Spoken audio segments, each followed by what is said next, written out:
Eu fui jogar, cara. Eu comecei impossível. tênis em paralelo com o futebol, né? Porque eu comecei tênis, natação, faz tudo, né? Quando é moleque você destrói tudo. A única coisa que eu não fiz foi luta. Caralho. Fiz 0 de luta. Mas, Sim. cara, só de... Testa um dia luta.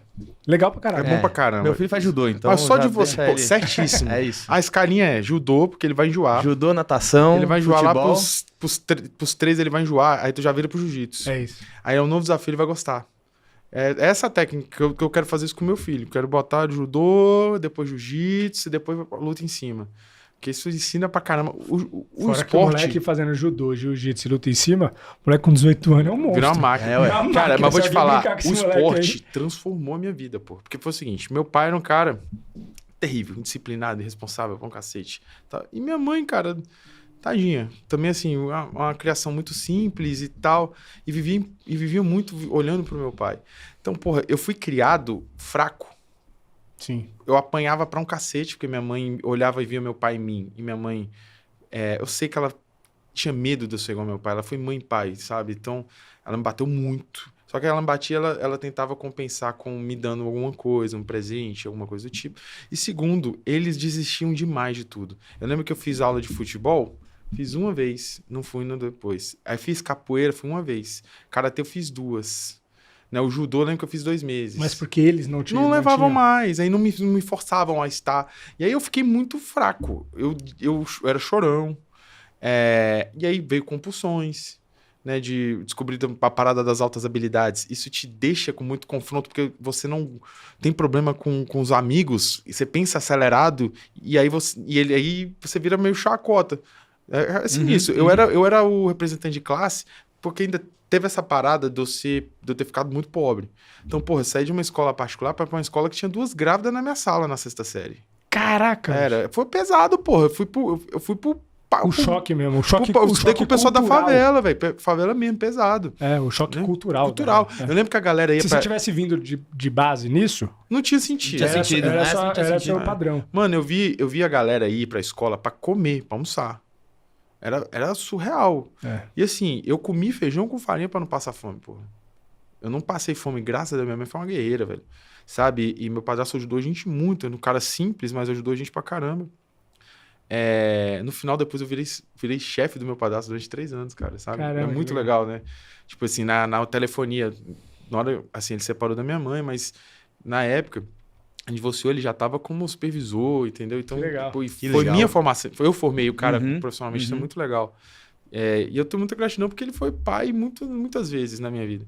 Então, bicho, essa parada já me deixou muito... fragilizado, Uma vida sabe? adulta. Eu apanhei pra caramba. Eu apanhei na escola várias vezes, pô. Várias vezes. Isso aí influencia na vida adulta, né? Sim, porque eu era estressado, grande, eu sempre fui alto, estressado, mas não sabia brigar e não tinha malícia de rua. Então apanhei até um dia. Aí vem um outro lado do Beto, que eu tive muitos problemas. Eu escrevi isso no meu livro, tá? Trouxe o livro pra você, Brunão tem, já trouxe pra tenho, você é. também. Que eu conto, eu virei um camaleão social, cara. Tipo assim, eu queria agradar todo mundo, queria ser aceito, é o que acontece com muitos jovens, pô. Não é Então, só muito jovem, não. até Você vê hoje, esse né? negócio de network, esses caras são camaleão pra caramba. porque Cada o cara- lugar é um... Cada uma lugar ele se Sim. moda de um jeito, não sei É o que e isso. tal.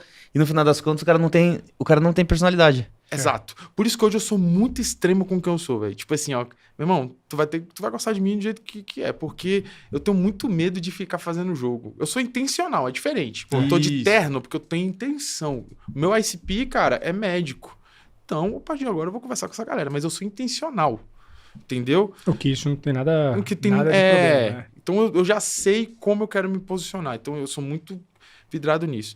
Então, bicho, eu apanhei muito. Apanhei pra caramba. Eu apanhei uma vez de uns 10 caras, que eu mexia com a minha irmã, eu fui lá. E Brasília tinha essa fama de briga. Muito. A gente que era classe média baixa, pobre, e até a classe média alta. A gente teve um fenômeno de gangues. Você pode pesquisar, assim. Teve 3 matérias grandes no Fantástico falando de gangue. E um dia eu tinha apanhado uma semana antes. Eu tava na 7ª série, eu entrei no banheiro do colégio, e aí eu vi um cara pichando. Que diacho é isso? Ele falou, isso aqui é a nossa gangue, e essa gangue a gente se protege. Aí eu falei, eu quero ser disso. Aí entrei em gangue, com 14, 15 anos, pichei muro, briguei na rua, tinha reunião de gangue. Eu andei com muito bandido. Eu andei com um moleque que morreu assassinado e tal. Caraca. Porque tinha isso. Eles queriam estar perto dos playboys e a gente queria estar perto deles. A gente, sabe? Era interessante isso. Era um fenômeno. Eles queriam se vestir com a roupa que a gente tinha e a gente queria ter a atitude que os caras tinham. A gente conectou muito. Tem muita gente que deve estar me vendo aqui que lembra disso, né? E aí, bicho...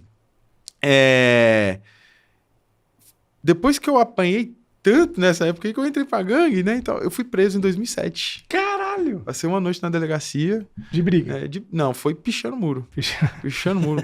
Eu me apanhei, viu, bicho? A gente pichou a casa de um pai de um policial civil. Putz, você escolheu o lugar errado. A gente apanhou e eu sempre fui grandão. O cara não sabia que eu era maior ou que eu era menor e tal. Enfim. Depois disso, eu fui pra... Aí eu já comecei a treinar as marciais nessa época. Eu falei, pô, chega de apanhar e tal. Aí foi pra luta. Aí marcou a luta. Aí eu fui pra luta lá na frente. Que eu fiquei treinando michuruca até o dia que eu entendi que eu era fraco por conta disso. De entrar e fazer mais ou menos. De entrar e não ir até o final. Aí eu falei, quer saber, meu irmão? Agora eu vou até o final. Aí eu comecei a treinar Muay Thai. Comecei a treinar. Gostei muito, né? Jiu-jitsu paralelamente, mas o jiu-jitsu eu sou o rei da faixa azul, tem 10 anos de faixa azul. Né? Eu sou o rei da faixa branca, eu tenho 4 anos de faixa branca. Eu sou meio irresponsável com o jiu-jitsu. Né? Então, cara, eu falei, esse precisa ser um divisor de água na minha vida. Tava chegando nos 30 anos, 29 para 30 anos. Cara, eu cansei. Eu usava drogas para passar o tempo, assim, final de semana, eu ficava contando os minutos. Eu morava numa casa legal, que tinha piscina, então um gramadinho. Aí eu esperava para chamar meia dúzia de homem para ficar lá comigo comendo churrasco e bebendo, né? E para passar o tempo, velho. Porque eu tava com a vida tão ruim, sabe? Aí um dia que eu falei, cara, quer saber? Chega. E eu lembro, e teve um papel do meu mestre, sabe? Um cara que hoje a gente não tem contato, né? Mas é um cara que eu tenho gratidão. Do Muay Thai. Tá, do Muay Thai. Eu tenho muita gratidão com ele. Então, ele falou, você vai lutar. Eu falei, vou? Vai. O que é? É o distrital. Meu irmão não fala duvido pra mim. Eu falei, duvido se tu vai. Eu vou. Eu vou. Só que eu não sei perder. Então, o que eu fiz? Eu lutei amador, eu treinei com profissional, 4 meses. Eu treinava 4 ou 5 horas por dia. Caraca. Eu perdi 17 quilos nos 4 meses. Caramba. Eu desidratei 4 quilos no último dia. Eu vivi tudo que um atleta profissional vive. Tudo. Quebrei um dente, quebrei as 2 costelas. Eu lembro... Você descobre que tu tem um potencial que tu não faz ideia, tua mente te limita. Cara, que dia que eu imaginei? Eu lembro que a gente fez 5 horas de treino. 1 hora de físico, 1 hora de sparring, 1 hora de plan de luta agarrada, né? Clinch. Aí depois mais sparring. Agora sparring é todo mundo com todo mundo. Só que os atletas, a gente eram 5. Os que vão lutar é o seguinte: a cada 3 rounds, 12 minutos de esteira, velho. 2 km em 2 minutos. 12 minutos. Fiz isso 5 vezes. Que dia que eu acreditaria que eu seria... Hoje eu não dou conta de fazer isso. É isso. Você tem que estar dentro da alta performance. Atleta de alta performance, meu irmão.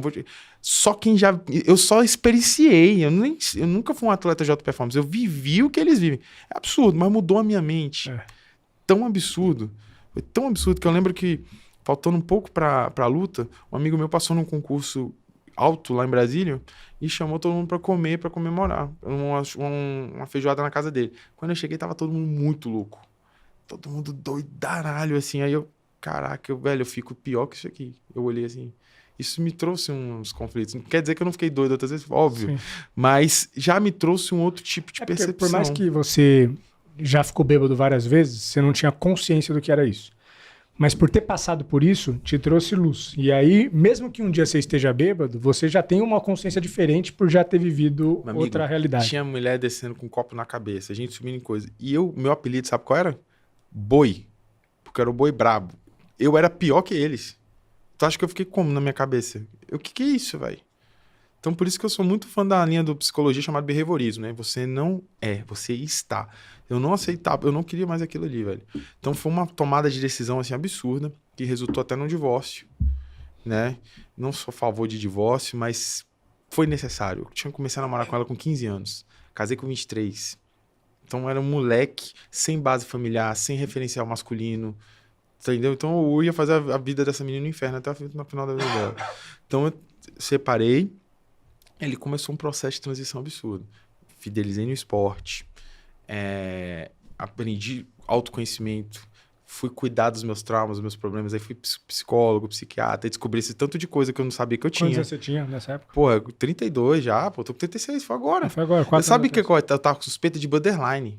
Caramba, eu adoro estudar, Então, assim, eu quase fui ateu, só pra você ter uma ideia. Eu voltei a ser cristão porque eu fui estudar filosofia. A filosofia me trouxe de volta, sabe? Então, eu adoro estudar. Então, eu fui estudar sobre essas paradas psicológicas. Eu falei, velho, não é possível que eu me boicoto tanto. Por que eu faço tanto merda na minha vida? Aí, velho, eu fui ver, tudo batia com borderline, meu. Caraca, meu Deus. Não, primeiro, bipolaridade, que eu tenho uma variação de humor. Aí eu vi que não, bipolaridade é absurdo, né? Negócio bem pesado. Bem pesado. A galera sai de si, sai andando na rua. É outra personalidade de fato, véio, né? É outra parada. Aí eu falei, não é esse. Aí o borderline. Aí só que o borderline, ele não ama ninguém. E eu tenho afeto pelas pessoas, eu falei que não. Aí eu fui Aí eu falando mais rápido, que eu achei que... Não, mas tá Aí eu fui pra psicóloga, que eu sempre tive resistência, bloqueio, do mesmo jeito que eu tinha com coach, eu tinha com psicólogo, né? Cara... Jurema, o nome dela, Jurema, viu? Essa mulher é incrível. Aí, meu irmão, eu achei que eu tinha perdoado meu pai. Meu primeiro dia eu fiquei 1h30, que ela deixou estourar um pouco só falando do meu pai. Caraca. E aí eu fui descobrindo um monte de parada. Eu fui abusado sexualmente, véio, 3 vezes. E eu esqueci, eu lembrei. Eu lembrei de um monte de parada que se impactou na minha vida, sabe? Se eu contar a história inteira, minha mãe é pra provar. Minha mãe, ela testemunha essas paradas. Tipo, eu fico até assustado. Caraca, meu irmão, por que eu vivi esse tanto de coisa? Hoje eu entendo, porque eu tinha um propósito maior pra isso. Né? Então, enfim, no dia que eu entendi que tinha como vencer de alguma outra forma, aconteceu. Então foi um tripé, velho. Corpo, alma e espírito. Tá? Que eu voltei a ter fé, cuidei das emoções com o psicólogo, descobri esses problemas, descobri tudo que eu tinha. Ganhou consciência sobre o problema. Só que aí eu vou te falar, a base de tudo, pode falar o que for, foi o corpo. Assim, meu irmão, do jeito que eu era gordo, sem energia. Sabe, Bruno, eu fui fazer um cliente oculto no Shopping Flamboyant lá em Goiânia, né, o shopping de luxo lá de Goiânia. A gente deu treinamento de atendimento para eles numa época. Isso foi em 2016, 2017. A gente tinha uma consultoriazinha paralela. Eu e um que trabalhava comigo nas operadoras. Aí eu tive que ir e fingir que passei mal no brigadista. Mano, 2016, isso, 2017. Cara, aí eu tive que fingir pra ferir pressão. Quando eu feri pressão, eu com 26 anos, pressão 16/8. Caramba. Eu tava pra dar um piripaque. Aí eu, caraca, como que eu ia aguentar uma mudança dessa? Não tem como, velho. Não tem como. O corpo é só um reflexo do que tá acontecendo dentro. Então, velho, a parada da disciplina, de mudar tudo, de ser outra pessoa, velho, me ajudou muito. Porque eu lembro... Olha, 2 momentos cruciais, assim, pra eu fechar essa história aqui. Primeiro momento, 2014, eu decido focar muito no negócio. Um pouco antes de entrar para as operadoras de telefonia, tinha saído do Fujioka. E aí eu montei uma agência de marketing que hoje é a 5G, que era Malkuta Marketing na época. E aí, cara, tava dando certo. E eu comecei a postar conteúdo, sabe? E aí eu postei, cara, eu falei sobre marketing direto. Na época a discussão era se o Instagram ia passar o Facebook um dia. Caraca. Olha a conversa. Aí. Né? Mas era uma pauta naquela época, né? 2014. E aí, bicho, eu cheguei a ganhar $300 com vídeos. Só que aí eu comecei a receber um monte de print de gente me zoando, me chamando de coach e tal. E aquilo me bloqueou. E eu falei, cara, isso não me dá dinheiro não, vou voltar pra trabalhar e tal. E foi na mesma época que apareceu o Érico Rocha... o Wendel Carvalho, Papo Marçal, esses caras... Porra, os caras tão bilionários, né, velho? Tipo assim... E eu desisti. E aí, dessa vez, aconteceu a mesma coisa. Porque quando eu comecei a treinar, eu tava gordão e quebrado, ganhava mal e tal. Só que eu queria postar a trajetória. Eu falei, cara, eu vou postar essa trajetória.